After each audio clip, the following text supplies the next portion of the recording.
Hello, we're live. Hi. We are here. We're doing our Ship of Destiny, a live discussion about Robin Hobb. Oh, we lost a shell by Robin Hobb, the third book in the Liveship Traders series, and we are going to be discussing it all together. Maybe if Shell comes back. Looks like she's trying to come back. But Yay, she's back! we're having some technical difficulties, so Apparently, don't hit the back pull it up at all. Mom doesn't have her own My own screen. Yeah, I have to be with Amy. Yeah. Not that I don't want to be with Amy. I like being my own person. She likes being her own. This takes away your person. Yeah. Yes, I'm two people now. Oh, look, it's a little brighter. Yeah. Ooh, it doesn't look like I've got my hair. Nope, didn't. So we're going to be talking about Ship of Destiny, the third book in the Liveship Traders series. And I guess the way I want to start this is we'll just go around, introduce yourself, and any information you want to give as far as, like, I know Magda has Goodreads, so if you want to put any of that information, talk about any of that information, and then give your rating and a brief idea of what you felt about this final book in this series. Oh, and Mom will, so we'll start with someone else. Magda, do you want to go first? Sure. Okay. Hi, my name is Magda. You'll find me on YouTube at Karens.world, though I don't have an actual channel, but I do comment occasionally. I do have a good read, which is under Magda. You can find me under Amy's friends list.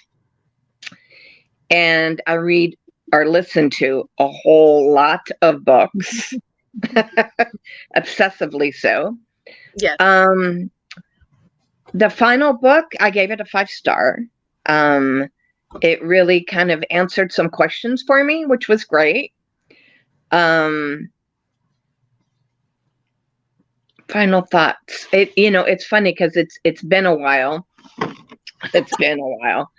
And I've actually moved forward in the series, which, whoa, I found out something that I'm going to have to keep under the hat. And it really changes my perspective Oh, dear. of what happened in Ship of Destiny. So, but yeah, overall, it was really good. Lots of questions answered.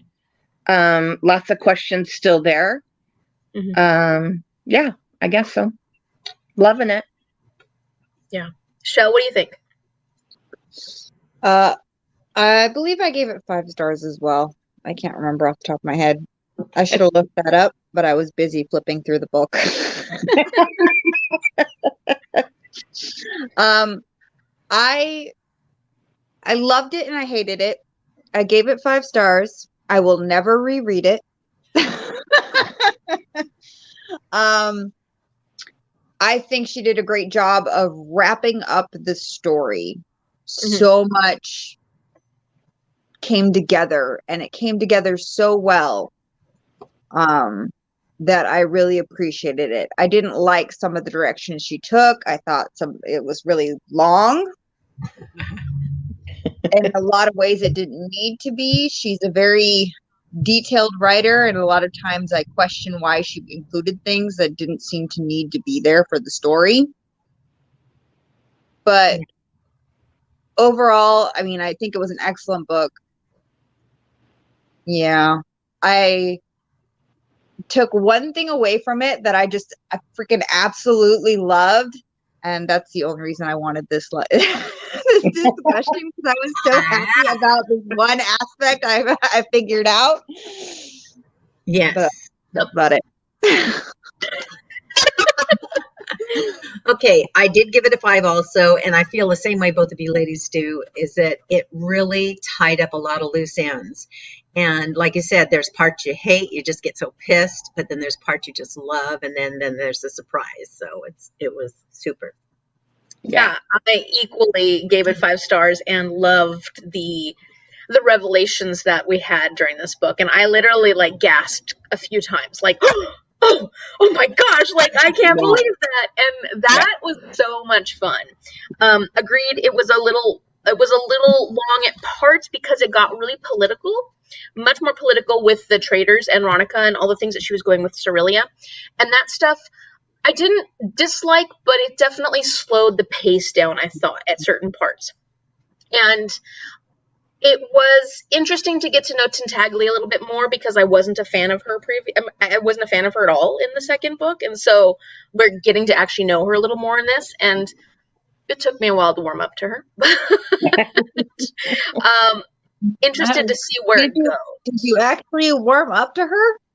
No, probably not. But I mean, I guess I understood her more. I understood her more as we go along, and I had to change my perception of what she is, because she's been allowed to believe, dragons have been allowed to believe that they're the most important things ever, and they have a perspective that is so much longer because they share memories a generation after generation after generation. So it's like they're not like humans where they have a short lifespan. So they really don't see the value in humans because we have such a short lifespan. We're ants to them. We're absolutely nothing. Yeah. So when I changed my perspective of her over time, I could understand her more. Let's put it that way.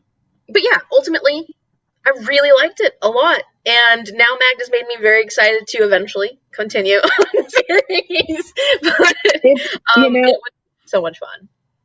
It's the same thing because I just finished the second book, which had some of the revelation that just like, I was like, whoa.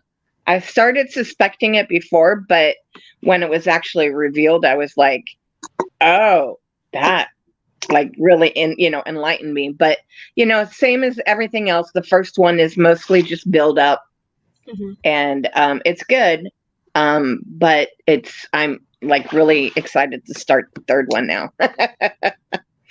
Oh, I kind of want to the subject Shelley did. Why do you think her books are so long? Because each one seems to be longer and longer and longer. When we first started the whole thing, the book started like 400, and then went 600, and then went 700, and then went 800 pages. I mean, why is she building, or why is she making these so long? I think that's so. Her writing style. I also think it's one of the things you pointed out in a previous discussion. You said, wow, I'm so surprised she's able to carry this many storylines. You can't carry as many storylines as she has and develop each storyline as much as she wants to develop each storyline without it becoming an increasingly larger book, because the stories get larger and larger and the people involved in each story get large, like their roles get larger and more important. And yeah, there are definitely areas where she could cut back, but I think because of the way she likes to write, for her, these stories kind of they start here, but then they start growing, and then you have multiple stories because it has so many different characters that, and she's also trying to figure out how to tie them all together. I think that's why they get bigger and bigger. That, and I think, like Shell said, I think it's her writing style, but I also think, again, having gone forward a little bit, I think all of these are still all build up. She's still building everything, and slowly things are starting to tie together from, it's almost like you've got two separate series going on, and now they're starting to kind of entwine. And I think by the time we get to number 16, from what I can tell from people who have already, read it and stuff, it really kind of ties everything together and kind of blows everything up. But I think that's it. I think she's still building everything, and she's still not trying to get so far ahead of us that we lose the train of what's going on. And so she has these little reveals, in every book, and keeps building on them. Yeah, I do think it's interesting that she is creating this small 3-book series, but then of course everything is part of this much bigger storyline, which I think is very important to her, is to be able to take these little series but then combine them to be this one much larger storyline that she wants to make sure she keeps going, and she has to make sure the details are consistent throughout the series, because if they become inconsistent, then we're going to start finding plot holes and stuff like that. So I think that she also tries to cover her butt when it comes to the importance of all the different things when she's thinking of the bigger series. She must have a graph or something. I don't know how she can stay on, twirl all these Concept things. map. I wouldn't doubt it, Sharon. I wouldn't doubt it. Because it's crazy. These are big books, lots of detail, lots of characters, and just keeps adding, Yeah. So when we left off last, Wintrow had been pulled out of the water and he was covered in all the sores. Tintaglia had just made her first flight and she left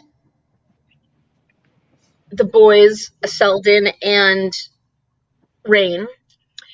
Malta was on the water with the satrap and Keki, his companion. I forgot. And Paragon.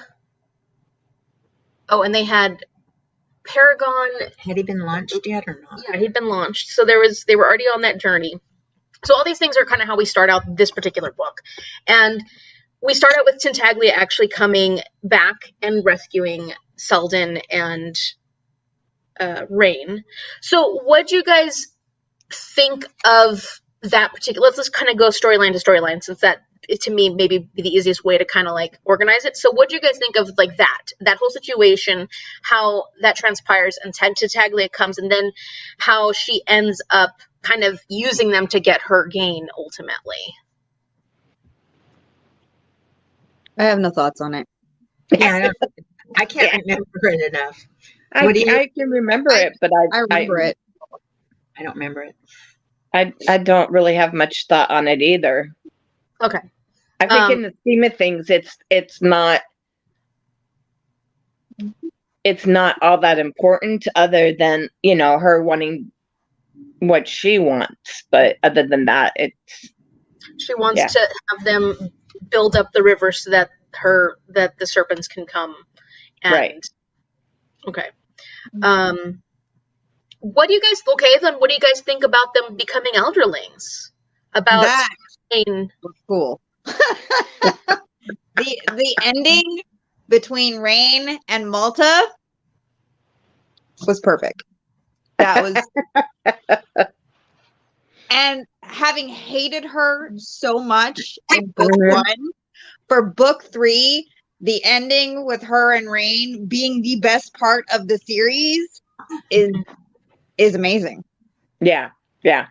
With how much we hated her in book one, how her character developed between being the elderling queen at the end being the most epic part, and wanting that for her, wanting her happiness and having her love, from absolutely hating the little shit in the beginning. She was a bitch. Was the best part. Huh. Yeah, I know it's true. No, she ended up being my favorite. I was gonna say she ended up going from being one of my least favorite characters to being my favorite character of the whole series. Yeah, mine too. What were you gonna say, Magda? I'm sorry. No, that's fine. I basically the same thing. It's amazing the transformation that she went through, and in the beginning, I never would have thought that she would have been capable of that kind of a transformation. Yeah, and just wow. Just really, really enjoyed their story and them being a couple and all that stuff. Yeah, it was shocking. Like that whole situation, what she had to go through on that, once they got picked up by On the pirate ship. Mm-hmm. Yeah. And how well she held it together and how frightening that had to have been. And she's still like 13, 14? No. I think she's supposed to be 14. Really? That still? I was thinking she was like 17 by then. No. Young. That is then a transformation. You kind of have to take a step back and think about the olden days when 14 was still considered a young woman to be okay with that kind of storyline, because Rain is what, in his 20s? Or early 20s? 19. I think he's like in his late teens. Late teens, early 20s, somewhere in there. Anyways, he's a lot older than her. Yeah. And in our day and age, the whole 14, late teens, it's really, really gross. So you kind of have to kind of take a step back and realize that at this time, that wouldn't have been even remotely gross. That was the standard. No, I mean, back Even then. in the century, 14 years old was still an acceptable marriageable age because you didn't live that long. Yeah. And you could say that she was an old soul even for, a little girl. Well, she wasn't when we first met her. No. It But was by such- the end, you don't think of her as a 14-year-old at the end. She is a woman. I thought She she is was a old. strong, capable woman. Yes. So, and an elderling. and an elderling. And an elderling. And No, it was I just know that was not a criticism, but that was a concern for a lot of people with this book, is the romance of it with the age gap and her being so young. But She I mean, pushing it from the beginning. Remember, she wanted to date that little kid that was her girlfriend's brother. really At a very young age, she wanted him. Cerulean, So Cillian. Leanna made it. Let's finish my thoughts before. Hi, Leanna. We're glad you're here. Hello. Yeah, and so I guess kind of I'm curious what you guys thought about the whole, because we're talking about Malta. I'm curious what you guys thought about the whole Kyle storyline, because Kyle just fell off the face of the planet, and his storyline became so unimportant when before he was such a big part of the first two books. and we were certain he would come back and screw everything up at some point. We were certain about that in our first reviews, that he would be crucial to the story. It was the only reason he was being kept alive. And then, that was kind of... And that was an important prediction for us. Yeah. It was. We really thought that he... And we were wrong. In the end, everybody did better without him. Exactly. Did he end up back into being a priest or something? I gets killed. Oh, Yeah, he got killed. I can't remember who killed him, though. That was one of the things I was trying to figure out. I thought it was Lavoie. Wasn't it Lavoie? No. It was... I don't know. I felt like it was Lavoie. Man, I can't remember. I know he's alive at the end, ranting and raving and being a general tool. And I do remember that he gets killed, but I could not for the life of me remember who killed him. We're still talking Kyle, right? Yeah. But brought back onto the ship. I thought he was killed during the fight with the other ships. The whole oh God. I was just rereading the end, and I got to the point that he's still there after Kenneth dies. He's still alive after Kenneth dies. Yeah. So it's after the big battles with the ship. Because he was trying to take care of Kenneth's woman. Wasn't there a battle with the serpents and some, not pirates, either the Chalcidians? Was it Chalcidians? It was the Chalcidians, wasn't it? It was the Chalcidians. Chalcidians? Yeah. Chalcidians. Yeah. Chalcidians or whatever they are. Yeah. Wasn't there a battle with them and the serpents? And is that when he died? The funny thing about it was just so anticlimactic. That's what it was very anticlimactic. It didn't really, it didn't matter. I know he was alive. What we're talking about. Is Kyle the father? Yeah. Oh, what was the son's name? Oh, Winthrop. Oh, I'm glad. Okay. Millions ships. To million ships. Yeah, I think that's kind of somewhere in there. Saying kind of the same thing, and Leanna says, "I love Hobb." Yeah, he does, and it just was so funny because we really thought Kyle was going to end up having a much bigger part and come in and just screw things up later on, and he didn't, and that was what was so strange. Yeah, and I think maybe that's why we can't even remember how he was actually killed, because it doesn't matter. But Malta did get to see him before he died, right? She did get to see him before he died, because that was a big thing for her. Yeah, she did. Did she acknowledge him? He was on the ship with Brashen picked him up when he picked up Kenneth's mom. Right. He was on Paragon. Yeah. And yeah. Kenneth's Althea mom confronted becoming him. a much bigger role than Kyle at that point. Okay, now I'm on board. I remember who Kyle was. I got mixed up between Kyle and Winthrop. Winthrop was the better one, although slightly annoying in this book. Yeah. Yeah. Well, that's what's funny about Winthrop is he goes from being one of the most loved characters in the first book and slightly in the second book. He wasn't as prominent in the second book, I thought. But then in this book, you're like, ugh, I'm done with Winthrop. Go back to priesthood. I was done with him when he didn't believe Althea. Yeah. I had a really hard time with that one. Yeah. Well, and that whole situation with Althea was so Unnecessary? Yeah, I don't know why she had to. I mean, No. why she had to make Kenneth go there? Like, No. why did you have to go there? Some people say it's because, you know, when you're dealing with conversations around trauma and things like that, you get into the cycle of abuse. And that's what Kenneth demonstrated in the third book, was that despite how much he hated and how much he was traumatized as a child, he goes and revisits that trauma on another. Right. In the whole cycle of abuse. You're right. Mm-hmm.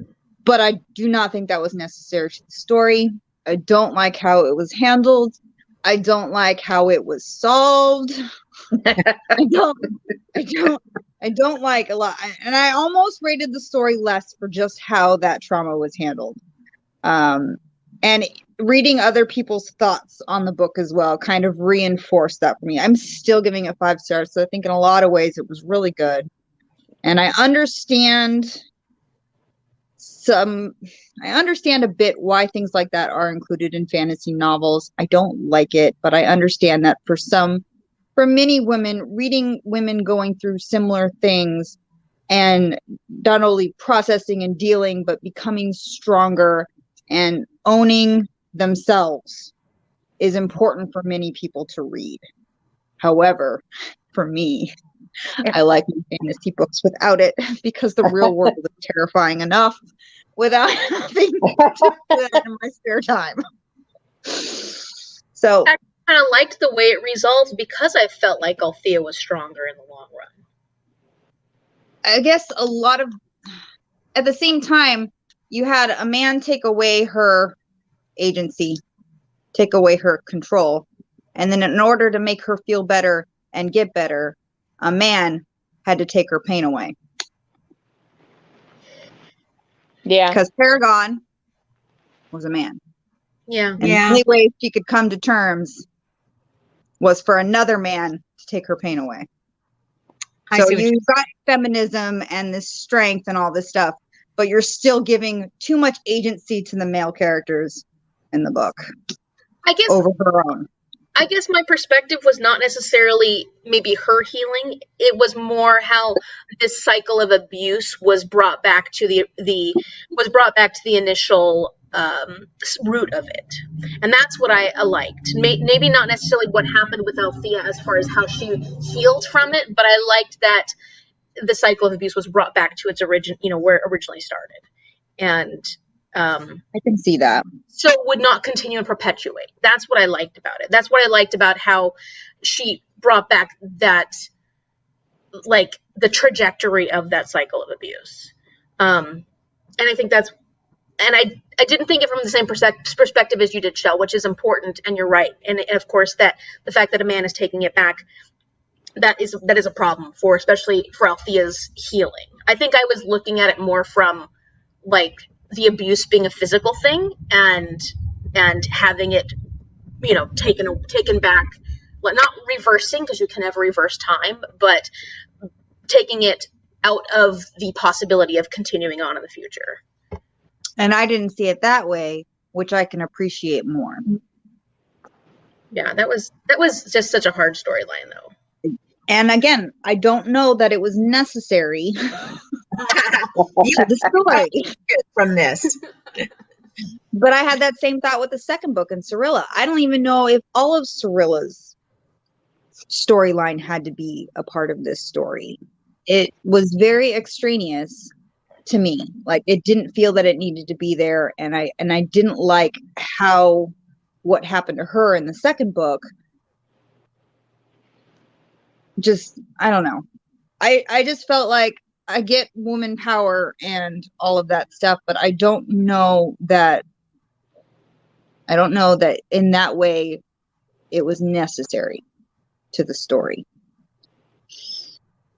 That's just me. I don't know. It was very uncomfortable. And It makes it hard to want to read when you're feeling really uncomfortable reading the certain storylines that are going on. Mm-hmm. Well, I have and to I say, guess for me, oh, sorry, go ahead. no, I was just going to say my favorite character actually is Paragon, and I was happy to see him get to be a major role in this one. I felt so bad. I always felt bad with him being locked up on the beach and having the stories about how horrible he was and he killed people, and I didn't get the sense that that was the whole story. So I was glad to see he got to play a major role here and he got to heal. Yeah, he did. Yeah, and I was going back to what you guys were talking about. I guess I don't go that in depth into analyzing or taking apart or storyline. So I just kind of, oops, my head went away. I've been beheaded. I just don't go that depth, that deeply into analyzing that whole part of a storyline. I just kind of take it for what it is. So I guess I'm not as emotionally invested in the sense that, oh, I really hate that part of the storyline or I really like that part of the storyline. I just kind of go with the flow. I mean, and I think it also depends on what triggers certain people and what kind of things are really difficult for them. There are certain books that other people can handle really well, but I have a hard time because they have pedophiles in them. So, like, it also depends on each person's level of comfort when it comes to specific storylines, I think. So and that's important to remember. And there are definitely triggering things in this whole series. Like, there's a lot of crazy stuff that happens in this series. So back to Paragon, that was a crazy trajectory that he had. Yeah. Because, I mean, for one, he was fighting being a dragon. He actually really, and then we found out that he was actually a broken dragon because there were parts of real wood mixed in with his, remember, he's not a full dragon ship. He's got other parts. He's got more than one, remember, he's got multiple dragons in him, right? Or, yeah. Something like that, yeah. It's not Vivacia. No, that's Paragon, because that's why he tilts. Because he doesn't have complete control over his wizard wood, because he's not just not wizard wood, dragon wood, or whatever it's called. Is it wizard wood? What is it called? I think it's wizard wood. Yeah, because he's not just one dragon. He's more than one dragon. So it's always like he's warring against himself. Plus, he's warring against the part of him that wants to hold on to his trader self. He loves being part of the trader family. He loves his family line, which is not like the other dragons. A lot of the other dragons, once they realize they're dragons, they want to be dragons. Whereas Paragon, I think, is constantly fighting with himself because he wants to be part of this family. He loves Kenneth. Yeah. Him and Kenneth had a very strong bond. And yeah, he loved him even to the end with his anger and everything like that. He still loved him. Yeah, weird.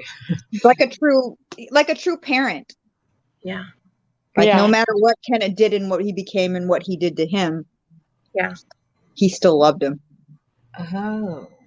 And wasn't it the fact that he was more than one dragon and he had that crazy tilt that caused him to flip and drown everybody, and why he had this crazy, wasn't that part of the problem? I thought it was taking Kenneth's pain and Kenneth convincing him that he had to kill. Is that what it was? Gosh, I can't remember that. Yeah. He took all of Kenneth's pain and Kenneth convinced him that he had to bury that pain. Right. Oh, that's right. That's right. And the memories. So in order to be there for Kenneth to do the ultimate thing. He had to sacrifice himself to destroy all the stuff that he took away from Kenneth. Yeah. But he couldn't, no matter how hard he tried, he couldn't kill himself. Yeah, that was I was happy about that. I didn't want him to die. He tried to kill himself, but he sunk the whole ship, right? He tried to kill He tried. Brash and all of them, But and so, for me, I'm trying to remember because we didn't find out that Paragon was part of Kenneth's family live trade or whatever until the third book, right? We didn't know Yeah. that they were actually knew each other when Kenneth was a child, and that Kenneth's dad was the captain of the ship. I think that was one of the things we made a prediction about, though, in the last. Did we? I'm pretty sure we did. I'm pretty sure. I haven't gone back and. I thought we talked about. Yeah, I don't remember that, but I just remember that when I finally realized it, I was like, oh wow, okay. It just seemed like a surprise to me when I realized that Kenneth was.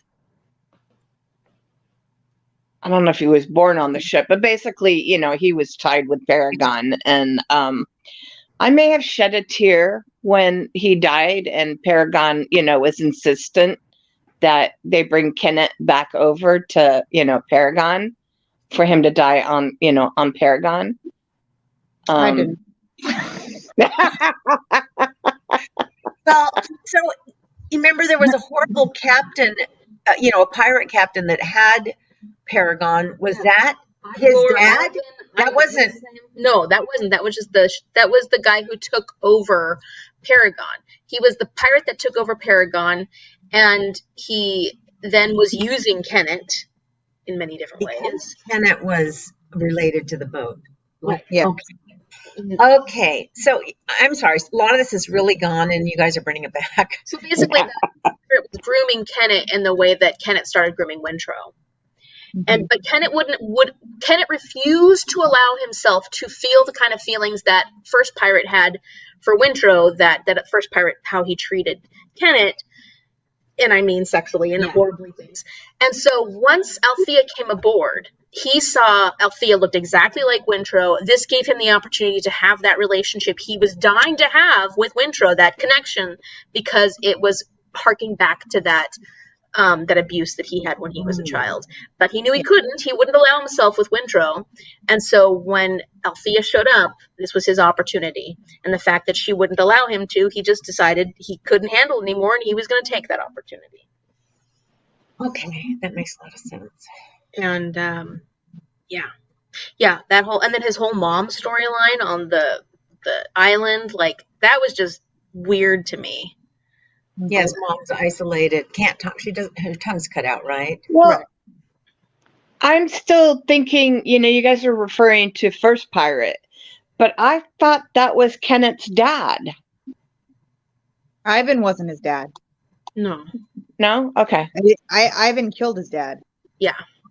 And then cut out his mom's tongue and stole. Oh, okay. Yeah. All right. His dad was the one that made the island, though. His dad was the one that wanted to create a pirate. Well, he was a Kingdom. Yeah, he wanted to create a pirate kingdom, and then Ivan came along. I don't know if it's Ivan; it's probably something else. But I always call him Ivan because I can't remember his name. I'll call him Ivan. I thought that was his name, but and that's why Kenneth hated his mom and dad. Though he sort of irrationally blamed them for what happened to him as a child. Well, that's why he hated. Yeah, I could see that happening though, because his feelings are his parents didn't protect him from this. Kids. That's what kids are going to feel.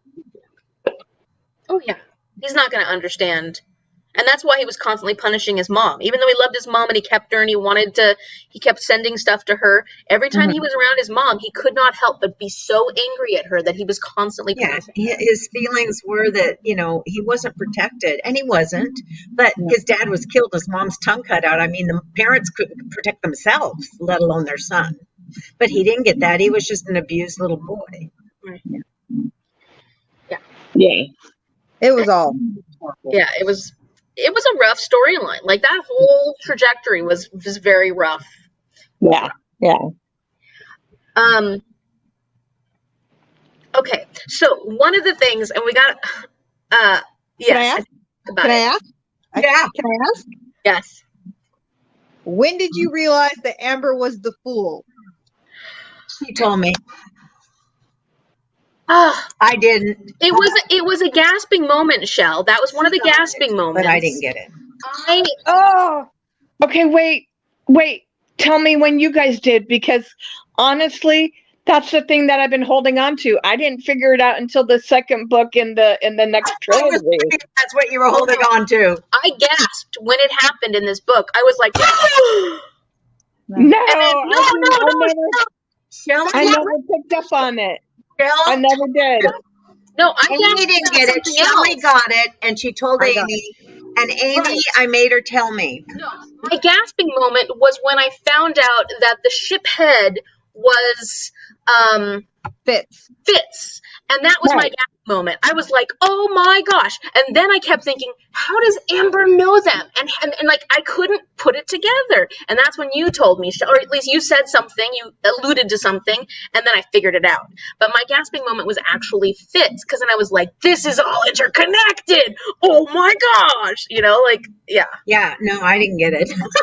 And I really didn't. And I remember, Amy, because you were the one that told me about the Paragon's, head, whatever, being shaped into, Fitz's face. And I hadn't really quite picked up on that either until you told me. Yeah. But I really didn't connect that Amber and the Fool are the same person until, like I said, the second book in the next trilogy. So No, I'm glad I read it. ahead, because I would have been completely blown away. I got it about halfway through the third book. Amber's having a conversation with, it was either with Paragon or with Braxton? with Althea, but I think it was Paragon. I don't know. She was having a conversation with somebody, and she was saying that she used to be called by many names. Right. And she's going to this I remember that. she was called, and she says the Fool, and it's capitalized. Oh, I missed that. And I remember that, but I don't know why I didn't put two and two together. And I was like, is, holy hell. Yeah. It's the Fool. And mine is an audio, so it wouldn't have, if it was said, it wouldn't have been capitalized. So no way, didn't see it. My thing was, I thought she was another, I thought she was just like the Fool. And I kept saying, like, she's just like the Fool. She's someone who can see in the future, just like, how the Fool came from across the way, because he's tawny colored and Yeah. what do you call them? What do you call the Fool? He's like what is his title of what he does? Oh, he was. I don't remember. What do you call them? They have a specific name to him. Oh God, because Fitz is the catalyst, and the Fool is the White Prophet. The White Prophet. I thought she was another White Prophet. I thought there could be more than one, because why does there have to be only one? So that's what I thought for a very long time. And I agree. That's I did pick up on that. I remember thinking that they were similar, that they were from the same area, that type of thing. But I never thought that they were the same person. Yeah, and it wasn't until Shell, and so there were a couple things that I like, and I figured those things out, and I was talking to Shell about it. She's like, you figured this out, and I told her, and she's like, oh no, like, and then she kind of hinted about the Fool, and then all of a sudden, she didn't say it directly, but she said it, and I was like, what? Oh my god! See, I didn't get the Fitz thing until Amy said it. That's what it was. That I didn't We catch. exchanged I information. I didn't get it was Fitz. I didn't get it was Amber was the Fool. I right over my head. That's okay, Sharon. That's okay. I was there mostly with you. What so when I've just been slowly, like, kind of before this, I was kind of going over the beginning parts of this a little bit, just to kind of read a little bit here and there so I could refresh my memory. And the part I got to where Amber's talking, I stopped and I wanted to read them again, because now I want to go back and read the series and know that Amber is the fool, so I can Exactly. start. That was your favorite character in the first set. Her favorite character in the first set. She loved the fool. I'm the same way. It's like I want to go back and reread because it'll give it a whole new perspective, you know. Especially I don't want to Amber's. read it though, so please just pull out Amber's lines for me and let me know. And I'll be fine. I don't want to reread it, but I do. Pages Amber's on.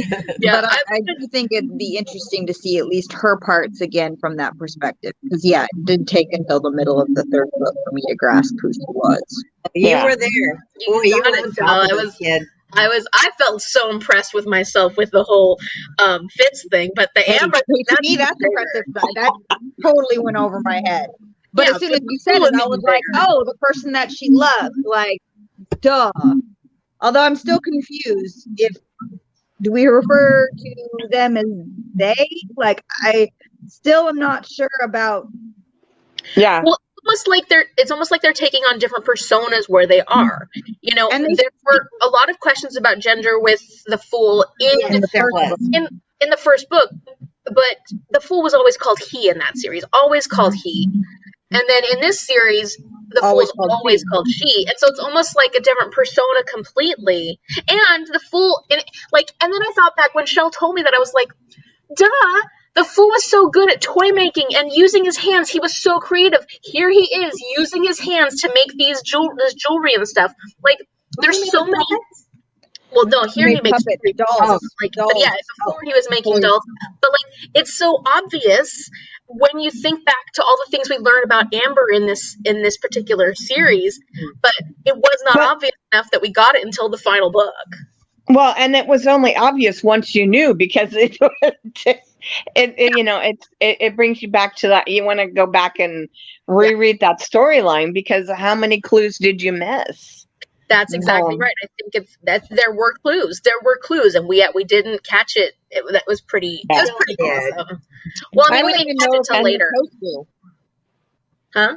I don't even know if you're supposed to catch it. Maybe that comes up more relevant in future books. I don't know if you were supposed to. Magda caught it in the second of the series. Trilogy. Well, let me put it this way, because it's no longer for those who, I'm hoping that people realize this is this is a spoiler of video, but they should know by now. No. Yeah, no, they straight out.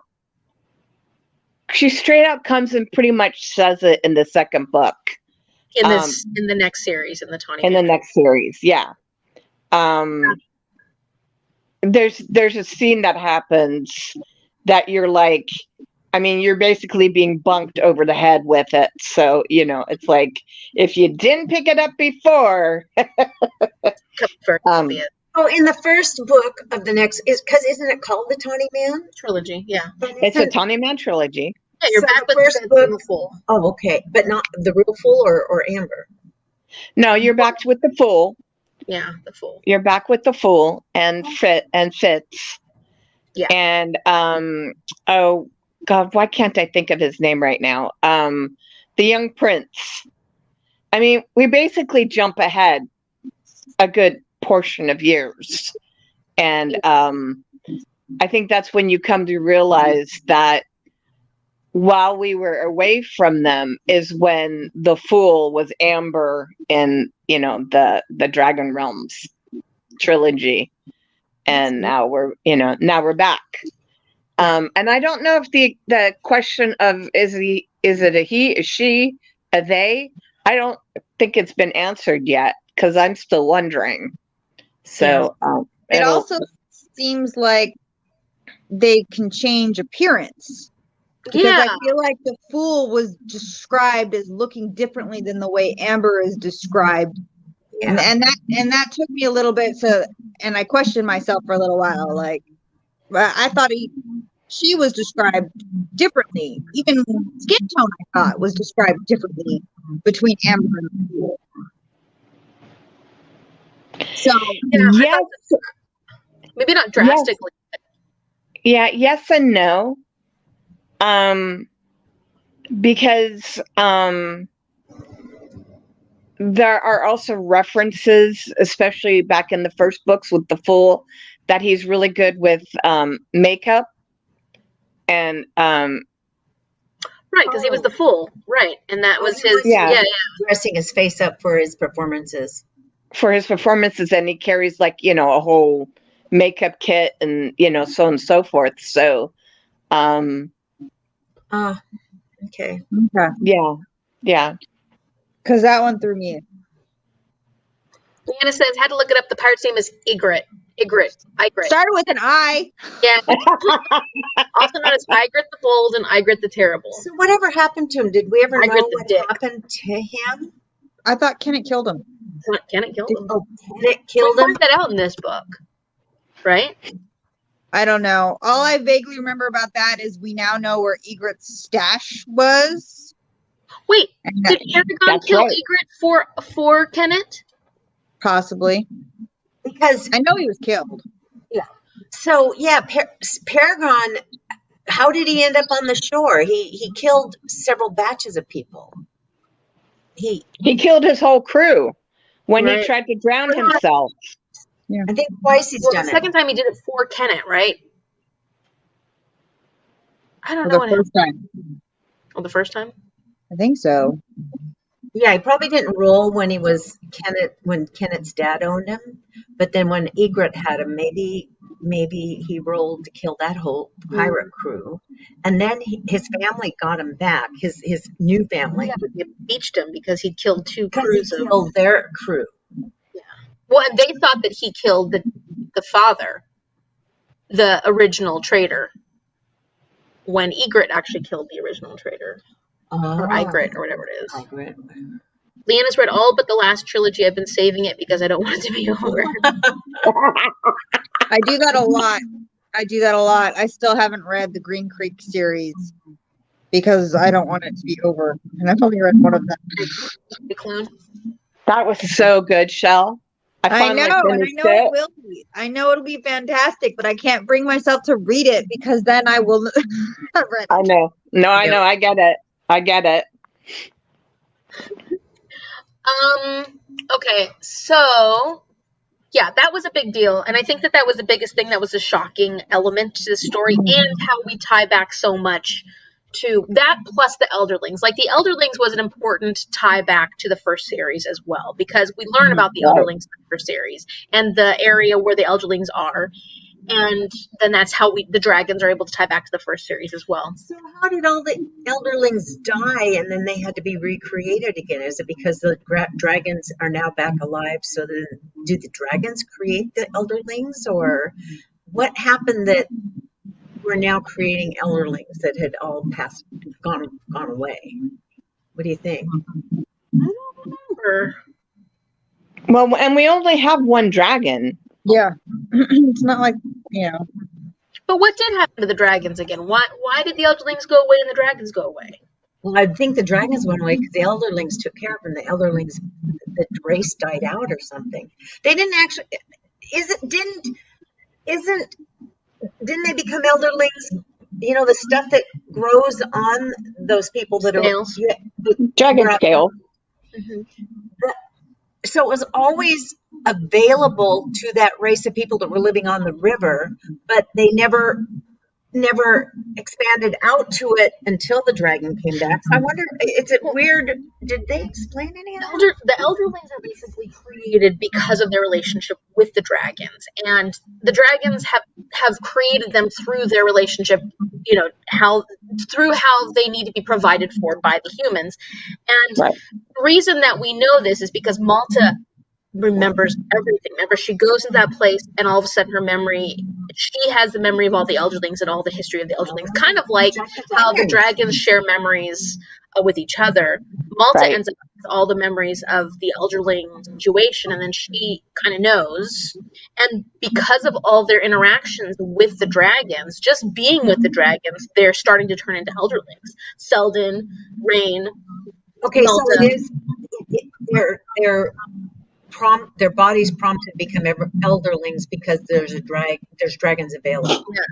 They wouldn't have become that. They never became that all the time that they were living there in the jungle. They weren't interacting with dragons. They were just interacting with the dragon the wizard would, but that didn't turn them into dragons. It was actually the live dragons when they were interacting with the humans. Then the humans started evolving into something that would assist the dragons. Like, the whole intention is to be assisting the dragons. Like, that's. How long do elderlings live, do you think? Didn't they live longer than normal humans? Yeah. I think so. Do you meet elderlings in the next series, Magda? Yeah, the whole not the next series. The next one is the Tawny Man, so it's back to Fitz and the Fool. Okay, so there is references to dragon, and there is something going to happen in the third book, which I haven't read yet. But then the following trilogy, or actually it's a 4-book series, goes back to It's the Rainwild Chronicles, the right? Rainwild. Yeah, and that's the one that I think I read years ago. yeah, I think I read that years ago. So, yeah, so then it'll go back, and that I think explains a lot more of what you're asking about, how that works and so on and so forth. So, yeah. Yeah, and I've heard that's a lot of people's least favorite series of the whole arc of Realm of the Elderlings. I think, now that I'm actually into the series, and from what I can remember, I'm going to say that's probably true, that I'm, and they're also shorter books than, when we're talking about Fitz and the Fool. Yeah. So they go back to being a bit shorter, although there's 4 of them instead of 3, but, yeah, I heard they were very awkwardly edited, and so they were cut apart in a way that they should have just been left together as a full story or something along those lines. And that's why people really hate the first book or the first and the second book, but then they end up liking this third and the fourth better. But it was just the way the editors edited it just was detrimental to the story, is what I've heard. That's what I've heard. Okay. I haven't read it, so I don't know. But that's what some people have said who've, Okay, I guess let's get to Althea and Brashen, because we haven't talked about them at all, and they were such important characters in the first 2 books, and I felt like they took a big step back in this one. yeah, I think they did. They did. Other than forcing her to. Well, I mean, not that. I mean, like, their actual storyline aside from that. Like, well, I guess Althea didn't, because she was a big focus because of that. And then also just being on the ship. And then, of course, Wintrow's fall was a big because of him not trusting her and believing her. Or he believed her, but he didn't do anything about it. And He didn't believe her at first, and then he Right. started to, and then he did, and still didn't do anything about it. right. Well, I think that they lost some of their importance because this whole series, this 3 books, are about the ships, and they didn't have ships anymore, really, until they got Paragon up again, right?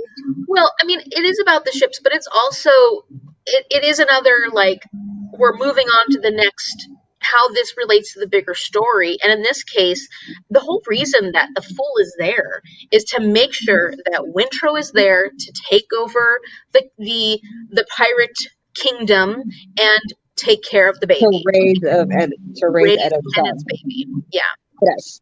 That's the whole reason. Raise Paragon. The reason that Number is there. That's his intention, her intention, Yeah.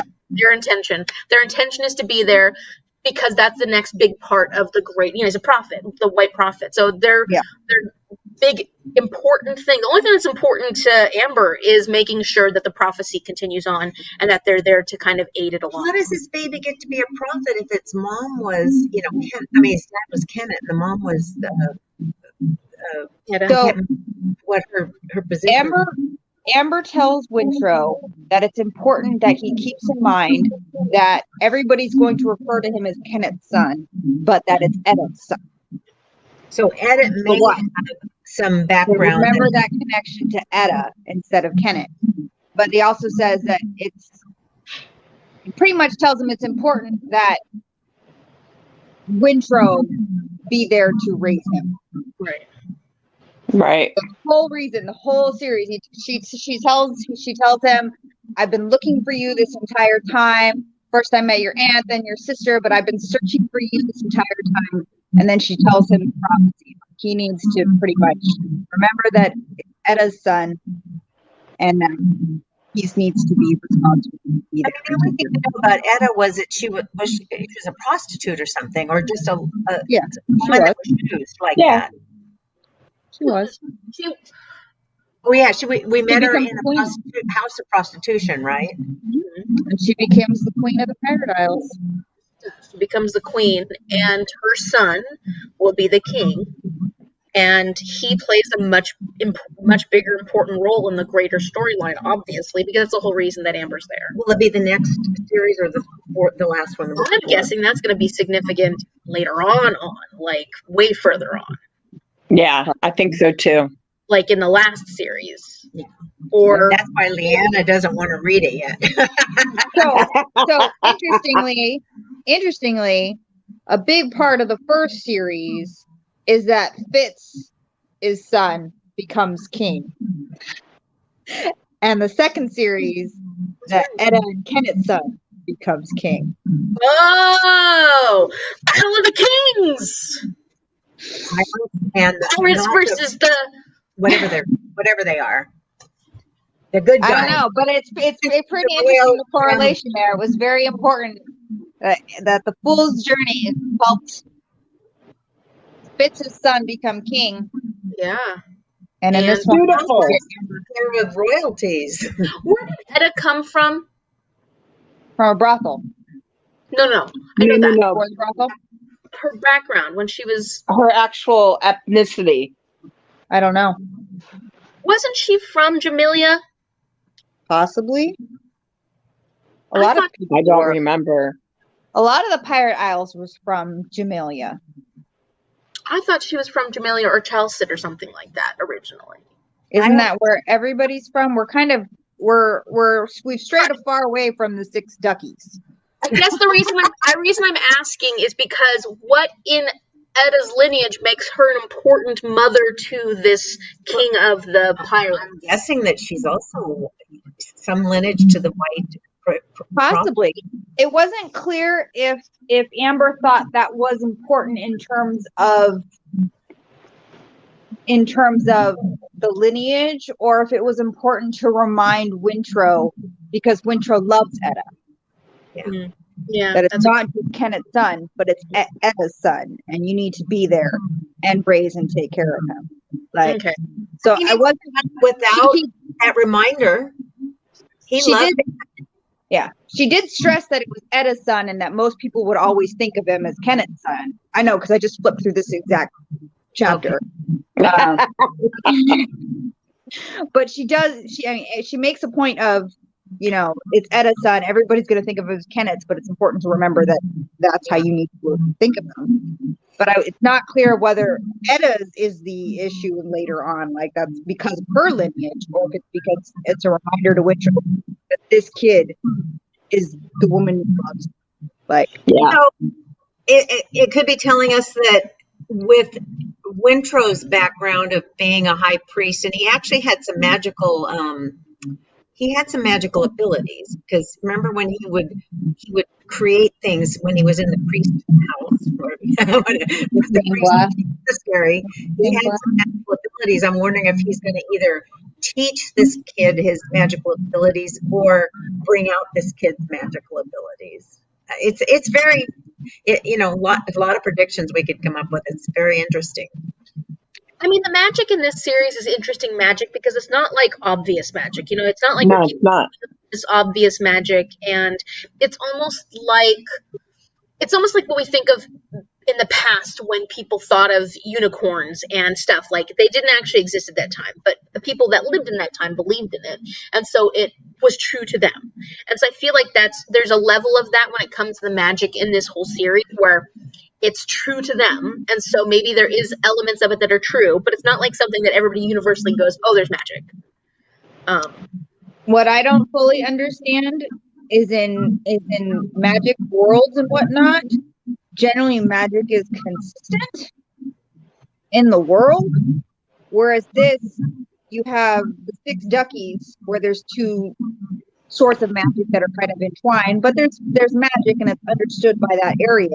And then you have another area where that magic doesn't exist. Like nobody talks about it or thinks about it, or it's never brought. Like, it's really weird that it's like separated by the region. And I think that's kind of what makes it interesting, because it's different cultures, different communities. They have different mythology, different stories, different aspects of things that are true to their own culture, like their own community, and that dictates the magic of that area. So it is different from place to place. Yeah, well, to me, the magic in these books are the magic of the ships. These ships are alive. They think, they can perform. It's magic. This isn't normal. I mean, look at the Rain Wild. All that crazy stuff, the lighting, all that, that's all some type of magic. Connected to the dragon. Not the magic that they're actually creating themselves, but it's magic from the dragons and residue from the wood, the water too. Like the water changes them and stuff like that, doesn't it? The water was poisonous. It is, Yeah, but it also changes things. Acidic or something like that. It's very acidic, yeah. But it is a really weird. You're right, Shell. It's weird that the magic's not consistent throughout the whole world at all. But I kind of think that's neat. Like, I kind of think it. I don't know what I think. I think it. I feel like it has to connect in some way and has to be explained better in later books, because as is, to me, that's completely unrealistic. You generally have rules for a world. We have, gravity. It's not going to be dependent on the country that you live in, what the rules of the science world is. Well, no, but what I mean by that is that the way that they use magic is different based on how they were taught to use magic. And your discovering of magic could be different than another either like kingdom's discovery of magic, and the use of magic is done differently because that's how they were taught to use it. It may not take on the same form only because they're approaching it differently. Wasn't magic in the Six Duchies no? They weren't supposed to use magic. Or the skill was respected and wit was not. Yeah. Right. Well, there's also the hex magic and stuff like that. Yeah, the hedge witch magic. I was talking about this when you were talking about the first series, because I wasn't in the discussions and I hadn't started yet. And you guys did talk about the different magics, and it was very weird, the wit, and then the one that the guild had. You couldn't do it unless you were part of this. And if you had the wit, you had to hide it because you could be right. Something. Mm-hmm. What they discussed, like you said, in this series of books, there's nothing about the wit or the skill. Yeah. But not just that. If you're in a different country and a different culture, calling it different things makes sense. Treating it differently kind of makes sense. But not having it at all, like nobody born in this country has ever talked to an animal. Like, it just seems to me completely strange that there's not more connection between, just because they're in a different country. They still interact. There's still people from the Six Duchies who live in Bingtown and all that stuff. Althea's good friend was from the Six Duchies. But wasn't the skill passed on through generations and within a family line? Basically within the royal family line. Mm-hmm. But you can still train other people, right? Because all of the people that were trained by the bad guy in that's right. That's right. The coterie. Mm-hmm. Yeah, you could still train other people in the thing, but it did I think pass through lines as well, and it was really strong in that one line. So what was the magic that the priests were using? I just remembered they would have the guy sitting in a room and creating something. Wintrell would create something. What was that kind of magic? I didn't remember it actually being magic. I know that he created stained glass. Created what? Stained glass. I thought it was stained glass. Seemed like he did it through magic of some Through his sort. mind. He would be sitting there concentrating and baking it, not with his hands, but with his mind. Well, maybe. It was really weird. Maybe some version of the skill. Some kind of mental energy. He said it was saw that was, he was just harnessing saw. Oh yeah, the pigeon. Yeah. Like you said, there seems to be a disconnect, doesn't there, between all the different magics and the different regions. Yeah. Like you said, if they had wit in Chalcedonian or wherever. No, not Chalcedonian. The six duckies. That's a bad place. That's a really, really bad place. And they called it something else, we would have recognized it, but we haven't seen anything that we recognize. Yeah, and that's to me the weird thing, that you can't recognize it in a different area. Yeah. I wonder if that will be resolved, or if that's just or if just Robin Hobb's made her magic system not that completed, or it's not interconnected. I feel like it has to be, or people wouldn't like this series that much. That's kind of a rule of fantasy. Like you have rules. All the rules, Shell, you sound so upset if there's no rules. The rules have to make sense. Like it is fantasy and it is made up, but it has to make sense and it has to be consistent. It's a rule of fantasy, I swear. The magic system has to make sense. Well, she lives nearby, so when you come up to visit, you can go ahead and have a chat with her. Yeah, she's in Tacoma. Oh, wow. Leanna must know a lot more than us because she's so much further along in the series. Leanna, they can close their eyes. Just tell me, does it make sense later? Is there a rule system? But she hasn't read the last trilogy yet. Well, if I know when, I would get a hint. It'll be in the last trilogy. Magda said she's read it years and years ago. I've heard the last trilogy. No, she read the Rainwild Chronicles, but there's a trilogy after that, which I've heard is fantastic. So it must at least do enough that people are happy with it. Okay. Well, and from what I've seen on like YouTube videos and stuff, that final last book, which the last trilogy is back to Fitz and the Fool, but that last final book apparently is so incredibly good, and I'm guessing ties everything together, and it must be satisfying enough because people, are just kind of blown away by it. So I'm guessing there's a whole lot of answers in that last one. Okay. I have to assume it all makes sense at some point because right now get more information is all I'll say. I'm gonna say that this series would not be as popular if the rules of magic didn't make sense. Yeah, there's a disconnect when it ends. Yeah, it can't have a disconnect when it ends. I would think. And it's rules. I get weird about some things. And that's I know. I didn't realize you were so obsessed with fantasy rules. I read a rule shell, please. Can you link it and I'll put it? Yeah, would you? Because I didn't realize there was a set of rules. Okay.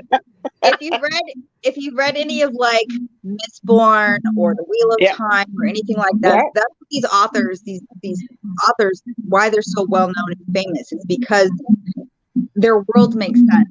The world building is really well done, and even if you have magic or whatever you have, it has there are rules.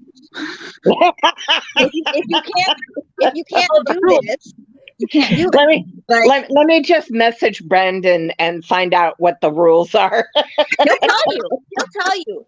Good fantasy authors know the rules of their worlds. I just want to see this list of people. I just want to see. It's the same as our world. Amy, you're a scientist. You know that there are rules in our world. I want to break the rules. But I you don't. can't. There are consistencies, and you have to respect those consistencies in your thing. So if you make up a new world, You can do I start that. floating away right now. Yeah, let's see you break the rules of our world. I know, like I'm did dying here because I look at Shell as like the rule breaker, but man, she's serious about these rules. Keep breaking these. When it comes to things that are important to Shell, you got to stick with the rules.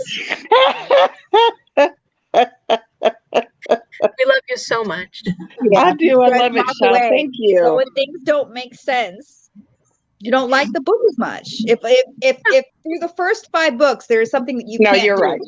that somebody, Yeah. you can't bring back somebody from the dead. It's impossible in this world. And then all of a sudden in the 6th book, oh, we're just bringing people back from the dead. Then the whole story makes no sense anymore. Like, Yeah, no, you're right. there's You're right. things that the magic can do and the magic can't, and you need to be consistent with that, or then the story just completely falls apart and the world is no longer believable. No, you're right. So that's what I mean. Like, you can't have 2 different countries with completely different magic systems where there's Well, no. sure you can, as long as it makes sense. So that would make sense. Back at the end. Oh God, this is too much fun. I'm sorry. Okay, that's okay. I'm gonna believe that it'll make sense at some point. Leanna says you get more information. Yes, I saw. So shut up. Well, and we do know that we're starting to see tie-ins because we know now what how the Elderlings are involved. Where in the first series we didn't know. We knew of the Elderlings. We knew they had some connection to the dragons, but we didn't know what the heck they were. In fact, we thought the dragons that they had in the first series were actual dragons. We didn't know that they were just effigies of dragons. I know, that was weird. That was a weird magic where they could take these rocks and make them into, dragons that fly. But they were just the tributes that the Elderlings made for the dragons. Like, we didn't know that in the first series. So, like, yeah, there's still definitely things that are, we're getting our understanding of this greater world is improving. And I think I'm hoping too, Shell, especially for your sake, that we understand the magic system a lot more as we go along. Thanks for that. You're welcome.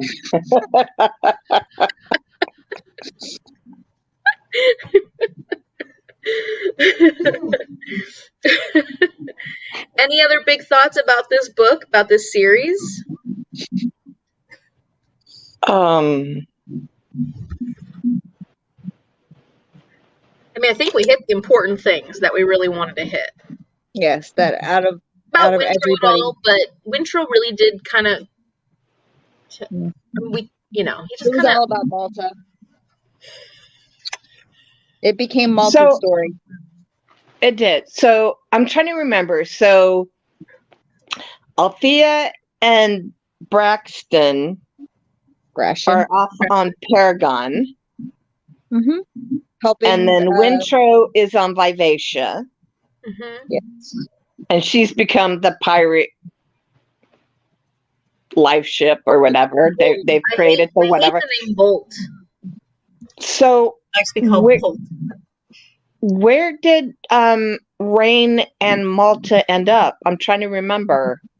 I know that they end up being the emissaries for the dragon. That's right, emissaries. They went to Jamelia, right? Mm-hmm. And okay, that's right. That's right. Where's Jamelia? I mean, aren't they going to be on the river helping the dragons that are swimming up and becoming dragons? Mm-hmm. Or No, what? that's Winthrop. I think they both end up going back to the Rain Wilds, but I don't know if that's where they end with them. I'm assuming that's where they'll end up, but right now, what they were doing at the end was being emissaries to the dragons, working things out to be they're the dragons' emissaries that are Elderlings.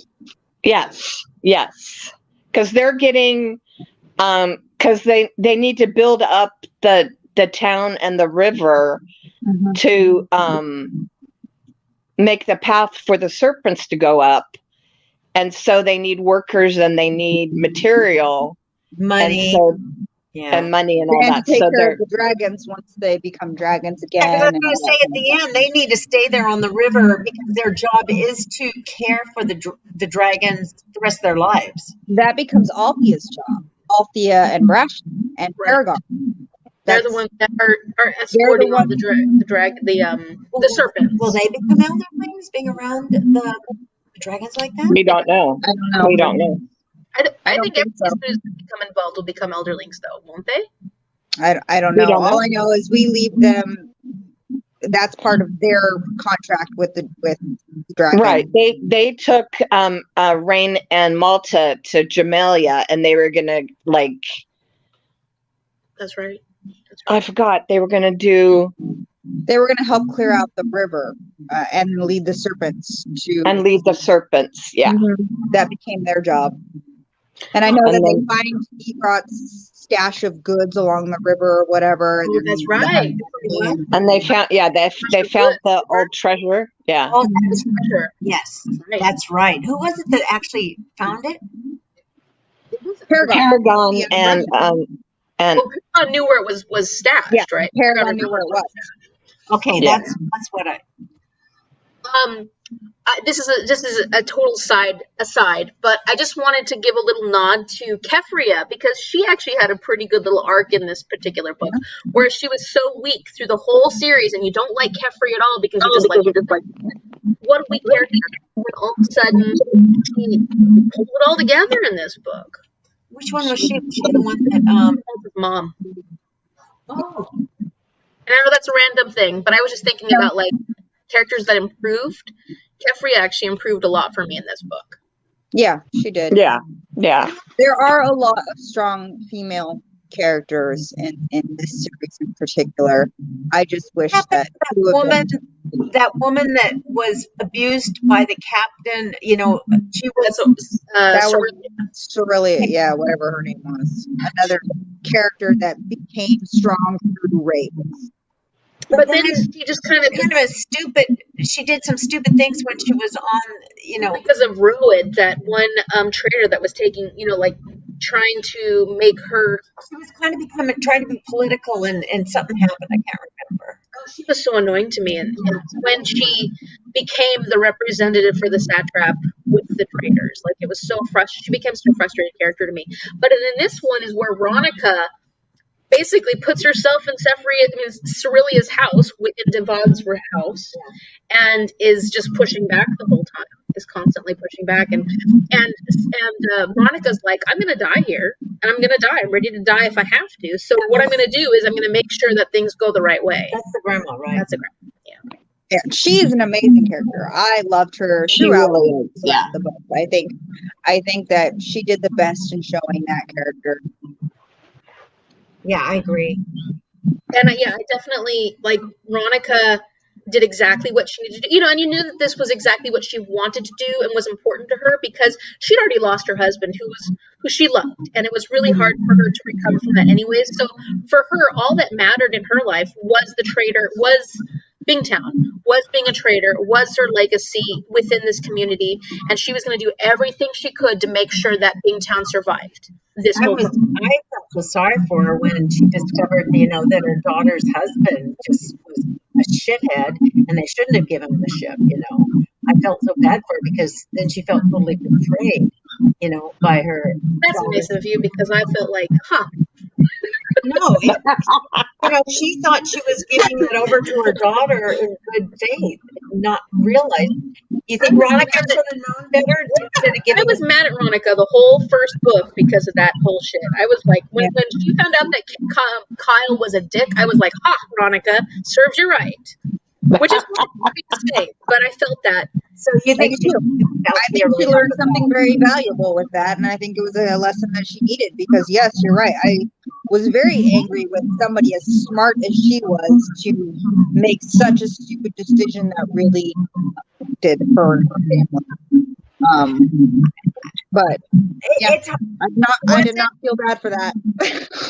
I did feel bad. I feel like she was trying to do the familial thing, which is that was the older daughter giving it to Athea, even though Athea should have had it. She felt like I think it didn't seem like she ever accepted that Athea should have been a captain. She's, because it was a girl. She did. She did. Yeah, she did. But I thought that was Ronica showing her weakness when she with Aurelia with her daughter Kefria, because I felt like she was saying, oh, we have to sit back in the traditions of our community of being a trader, when she knew better. She knew better. She actually did know better. She just allowed herself to be convinced otherwise, which made me mad, because I think that showed her weakness. Now, I agree with you that ultimately you do feel bad for her because things are just going so badly. And as much as I was like, ha, at the beginning, I didn't like the trajectory of how poorly things went for their family. But at the same time, it's difficult for me to feel that way, like you felt, like where you felt bad for her, because I was so mad for her at her for a while. Yeah, agreed. I had like I said, a different feeling. Well, because she was so strong. She was so strong. She did believe that the woman stayed home and all of that other stuff that Althea needed to learn to be a trader's wife or all that kind of stuff. But at the same time, she was on her own. Her husband was always off sailing. She was extremely strong, extremely capable, incredibly smart, and she was the boss. Like, she was one that made that bad decision. To make that decision was weird. Yeah. Well, I think that's why we were so angry, was because we knew that these women were strong, but they weren't acting that way. And, maybe because we're, where we are today. But, to us, it was like, wait, you're a strong woman. So to act that way, that makes us angry because we know better. Kyle was a shit at the time that they turned the boats over to. We knew Kyle was a shit from the very beginning. Well, not from the very beginning, but no, we did. We knew Kyle was a shit from the beginning. Yeah. Yeah. So, but Ronica does amazingly in this book, especially her and Kefri. I was so impressed with the two of them, because especially Kefri, because she had played a victim and a weaker-willed person for so long, and then in this, to just all of a sudden, the reality she was faced with, she decided to grow from it as opposed to wilt from it, and I was impressed with that. She just had to lose most of her children and her husband, but she finally took a look. What's really funny about that is you have these strong women. You have the grandmother, whatever her name was, and you have Monica, who are incredibly strong. With they have issues, but they are strong women. And then you have Kefria and you have Malta, both of them, which would be the other side of that, not very strong women. But it's Malta who actually becomes stronger first. It takes Kefria longer to look at the examples that she has and to grow from it. But Malta, despite her seeming the worst of all of them, is the one who actually looks at her grandmother and looks at Althea and goes, wait a second, I can be stronger than this, and becomes a better person. It's kind of funny to me. She was the weaker of them. She took the examples easier and learned from them and became the strongest of them all. Well, I think it's kind of clever how Hobb, created this character who, like we said, we absolutely hated her in the first book. Little brat. And we said she was the worst of them all in the first one, and then by the end of the third, we're like, oh yeah, no, she was the best character. That's kind of brilliant writing, if you ask me, because she really pulled our emotions into that one. Oh yeah. And then Kenneth, I was pretty sympathetic despite the crap that he did. I did not hate him. I thought he was a great anti-hero. Yeah, there was parts of him I liked. There was parts of him that I thought maybe could grow. And then the third book, right? Yeah, no, you're right. Completely changed my opinion there. Yeah, I've never gone a liking for him. I don't think I like pirates. Then wait a minute now. Well, and this is a good series for showing, I do like when pirates aren't necessarily shown and I did like that about Kenneth through most of this series, was that he was never shown to be a good person. Sometimes they make pirates to be like this. They're actually a good person down, and yada, yada, yada. Pirates of the But- Caribbean. Oh yeah, they're romanticized, and Yeah, that's the word. And I feel like this series is a good job of not romanticizing pirates. right, they really weren't, because they really weren't romantic. But we have a tendency to, Nasty. But it is interesting that Kenneth was also a trader, though. He comes from the trade. that was interesting. By pirate at a very young age, so it makes sense he became a pirate. Yeah, no, but I mean, He wasn't raised, his initial raising, but how old was he when he was captured by Ygritte? I think 5 or 6. That is, so he still was developing a baseline. Yeah. Let's not think about that. No, I know. I don't want to think about it. Yeah. So this was it was a good one. It was a good one. Okay, so off to the next one, and Magda's already gotten to the second. Smart. It was smart of her to. Yes, because if she waited for us, she'd die of old age. That's Well, I was going to say I'm not going to mention, but I'm going to mention that we started this like 2 years ago, and we were supposed to do it in 1 year. Well, and I've realized how much it is a bad idea for me to try and buddy read with you guys. Because you're all very fast readers, and you all get so many books before I do. I haven't started the series. No, I just mean I know that you guys are always going to be waiting on me, which, that feels crappy to me. it does.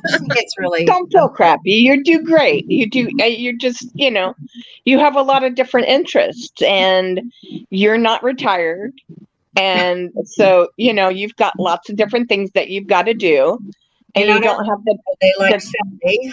So as she said, the rest of us have no life. That's So- not what she meant. That's what she. Well, I'm not saying me, but I'm saying I don't have a life. No, I don't either. and I do love to be able to talk about this with you guys, though, because I feel like we have really good conversations about this series, and Yeah. and it's fun to then think about what could be coming next and stuff like that. And then sometimes you change my mind about different characters.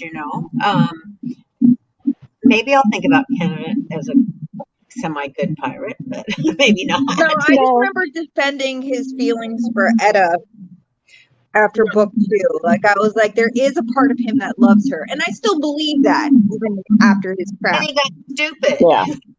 But he was bad, but he had his moment. Yeah. Like, he did actually care about the people. He cared about being loved by them all, too. But he did care. But when they decided to start going and attacking those ships that had the slaves on them, he didn't want to do it. He made himself do it because his first captain is his second in command. Said, yeah, let's do that. So he started out not a good guy wanting to save these people, but they all believed, by the time he was done, that he was a lot of. I didn't think he was a great character. I didn't think he was a good character. I just saw glimmers of him that made him redeemable-ish sometimes. And Kenneth was a product of his trauma, and he did ultimately go back into his trauma, and that's what he let that rule his ultimate decisions when it came to Althea, which he didn't rise above it at all, and you were hoping he would at least rise above that, and that's what makes him so disappointing as a person, as a character, and why of course Shell would hate him because he did such a horrible thing, but it's even worse because you're hoping that he will rise above it, and he didn't. And which makes him a more realistic character as well. You've got a point. That's right. So Very true. not And I mean, huh? I think for the reality. I think almost anybody, regardless of how evil or bad they are, there's always going to be glimpses of good, or of the possibility of good. I don't think anybody is, 100% one way or the other. I don't know. I watch some of these serial I'm killers. going to and I'm say like, Kenneth, what? it towards the end is like 99% on one side, and but I mean, the reality of humanity is not black and white. There's so much Right. gray area. And that to me is the most interesting characters. I love characters that show that variety in good versus bad and then all the in-betweens. And that's one of my favorite, like, yeah. But it is disappointing when you see someone like Kenneth go completely the way you don't want him to go. You wanted him to be a better person. I did. You're right. And Yeah. I think that was part of the most disappointing part of it, was that I did see glimpses of good in him, and you were betrayed by this character that you wanted to be better than he was, and you knew there was a possibility that he could be better than Because he had done a few things that were leading in the right direction. There was humanity in him. There were good things about Kenneth, even if it's hard to see those things because we see so much of the bad things. The reality is that even in serial killers, there can be good. It's very difficult to say that every single thing about one individual, everything is completely. That's what I was getting at. Yeah, and that's what makes complex characters like Kenneth very interesting, but also very frustrating. Despite all his bad, I still found him very interesting until the end of the third book, and then I did not find him interesting anymore. And he held a big part of the our interest in the book, these 3 books. Leanna asked if we've read The Willful Princess and the Piebald Prince, and we did. Yes, we did. That was the first book we read. Yeah. And I never read that one. You still haven't read it? No, I never did. I liked it more than Amy did.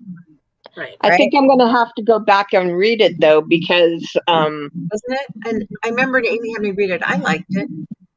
Yeah. It pretty much went into where the wit came from, or the bad feelings toward the wit came from, the misunderstandings about it. Each of her little stories tells you a little bit more so that you know some of the history. And some of them are so cool, but don't seem to fit in with the rest of the world. Yeah. But I could see going back and reading The Willful Princess and the Piebald Prince now, too, because I wonder if we get more intel from it now, knowing more about the world. It's almost like you have to read these whole damn series. Where's the point? Yeah, I don't know. So. Not until I feel like bits of that will come into play later in Fitz's story. So it might be more interesting to go back and read that after we've read the Tawny Man. And the Tawny Man. Because we know that there's aspects of that story that should come into play, like the hidden record of what happened. Yeah, I'll say this much without spoiling it. It definitely plays into the first 2 books of the Tawny Man. See? Yeah. So we'll need to come back and read that after. Maybe after that. Okay. Cool. Yeah. Yes, Leanna. We did read that first. Yeah, Amy and Shelley like to read things chronologically, so we can't get away with that. I like to read things chronologically. I don't think Amy cares. No. Well, and I couldn't find Piebald on audio, so yeah. It was that's why I hadn't. But I think I might try to do it because it's a short story. I think I can probably read it now, so we'll try it. It is relevant to the Tawny Man trilogy. The short story gives you another side of the story that you hear about in the Tawny Man. Recommend reading it after you want a revelation. Okay, that's what we're thinking. Yeah. Well, agreed, Leanne. So somehow or other, we're going to have to get a copy for Magda.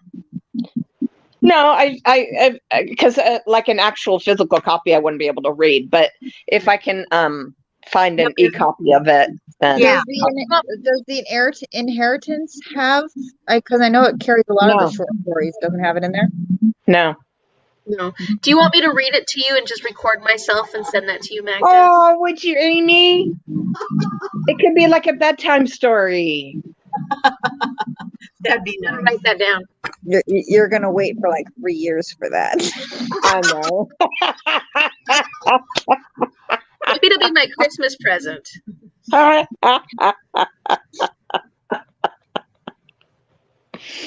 Oh, Lordy. I know. It's like every once in a while I think back, about, doing the journal, the bullet journal.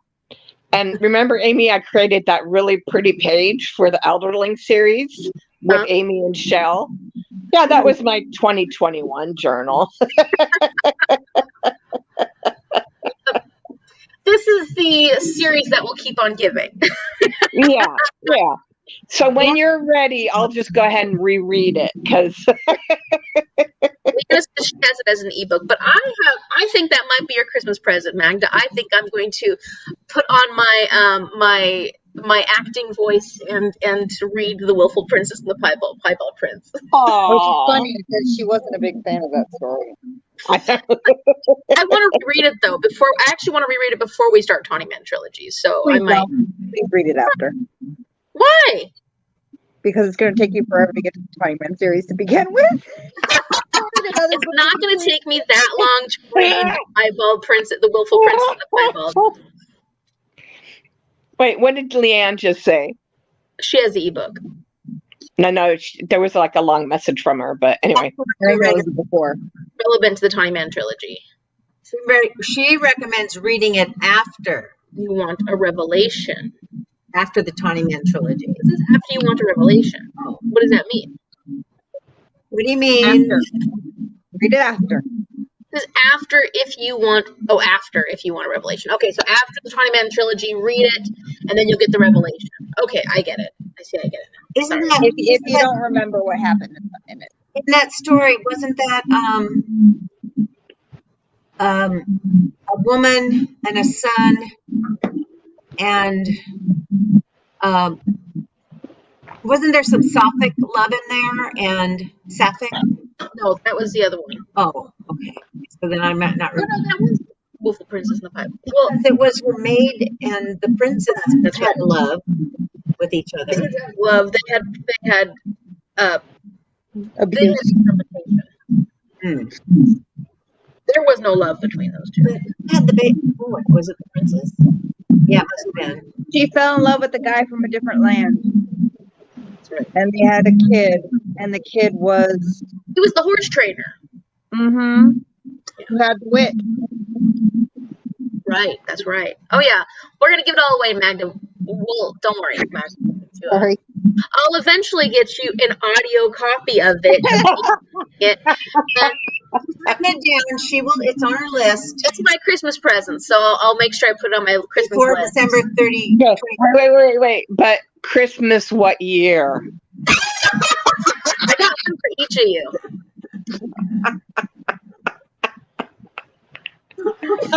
Sorry, I had to do it. You did.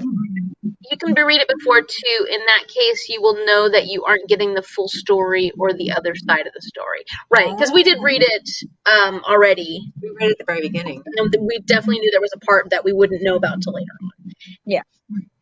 I don't remember the particular details of everything, but I do remember enough that I think that I won't need to reread it because I know what the point of that short story was to show the true story of that event. So reading something, hearing a different side of it, I'll still know the true side of the event. I just want to know the people involved and where their lineage comes from. That's what I'm curious about. And I'm 2/3 of the way through the series, so I think I'm okay if I go and read it now. Well, when Anyway, you get it, we'll see. Yeah.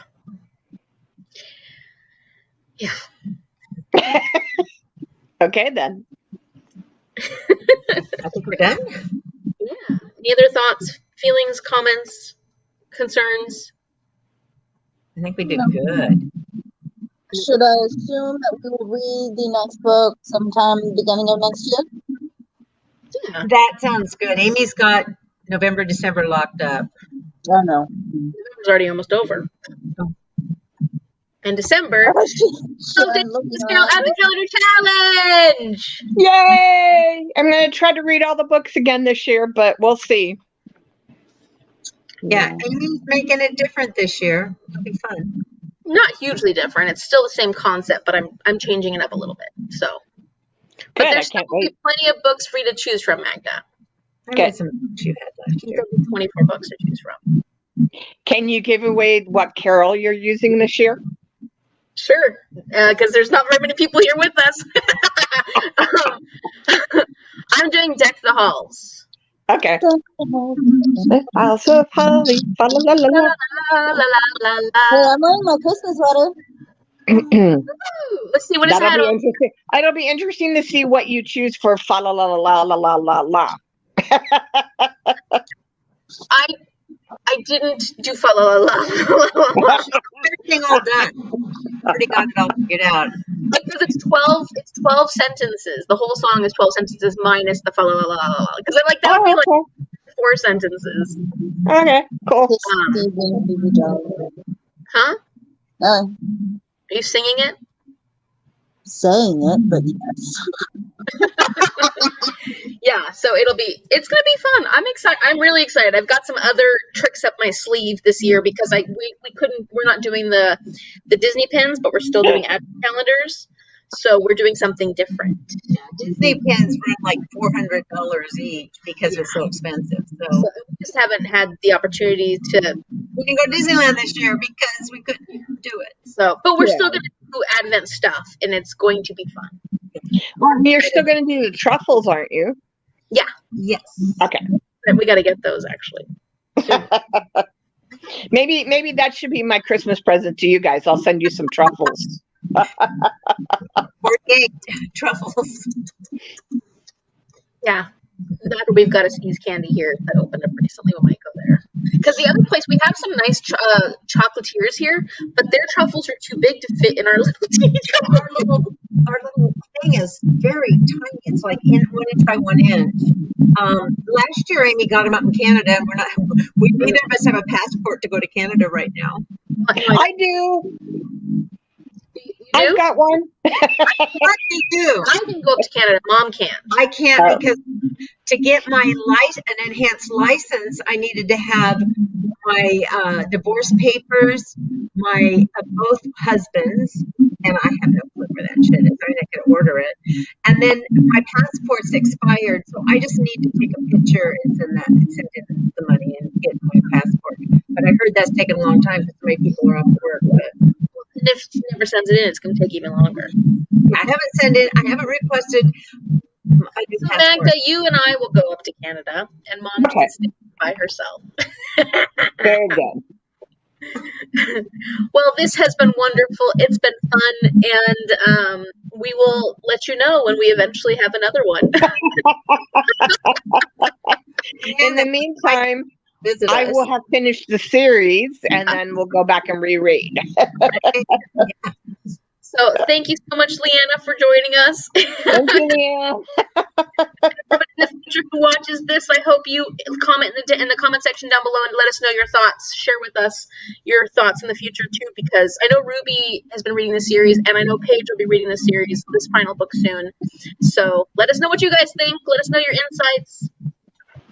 We And maybe when you catch up, you can join us later. Leanna, thank you. Bye. Thank you. Bye, everybody. Bye.